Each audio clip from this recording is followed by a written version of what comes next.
ঠিক কিনা বলেন? আল্লাহ বলেন ولقد ذرأنا لجهنم كثيرا من الجن والإنس لهم قلوب لا يفقهون بها ولهم أعين لا يبصرون بها ولهم آذان لا يسمعون بها أولئك كالأنعام بل هم أضل أولئك هم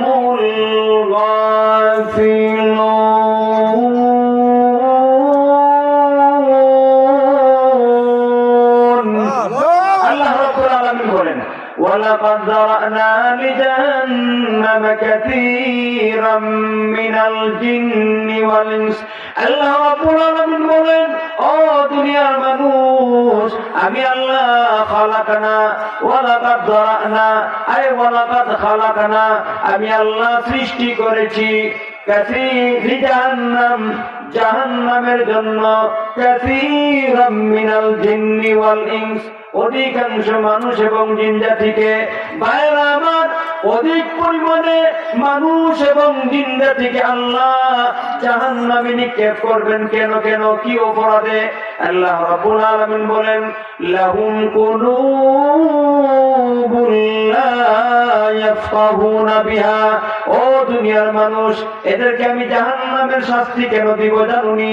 কারণটা হইল আমি আল্লাহ তাদেরকে বিবেক দান করেছিলাম, কল্প দান করেছিলাম, চিন্তা শক্তি দান করেছিলাম। চিন্তা ভাবনা করিয়া আল্লাহকে চিনবে, আল্লাহর হুকুম মানবে, হালালটাকে গ্রহণ করবে, হারামকে বর্জন করিয়া চলবে, সত্যটাকে গ্রহণ করবে, বাতিল এবং মিথ্যাটাকে বর্জন করবে। কিন্তু ওই সমস্ত মানুষ রূপী জানোয়ার গুলি এই কাজের মধ্যে তার কল্পকে ব্যবহার করবে না। ঠিক কিনা? ওয়ালাহুম আযানুন লা ইয়াসমাউনা বিহা। আল্লাহ রাব্বুল আলামিন বলেন ও দুনিয়ার বান্দা বান্দীরা এই সমস্ত মানুষদেরকে জাহান্নামের শাস্তি কেন দিব জানুনি? কারণটা হলো আমি আল্লাহ তাদেরকে শ্রবণ শক্তি দান করেছিলাম, শুনবে, সত্য কথা শুনবে, গ্রহণ করবে, মিথ্যা কথা শুনিয়া বর্জন করবে, হকটা শুনিয়া গ্রহণ করবে, বাতিল শুনে বর্জন করবে। কিন্তু হক বাতিল পার্থক্য করার মধ্যে এই শ্রবণ শক্তিকে ব্যবহার করবে না। নাউযুবিল্লাহ। ওয়ালাহুম আ'য়ুনুন লা ইউবসিরুন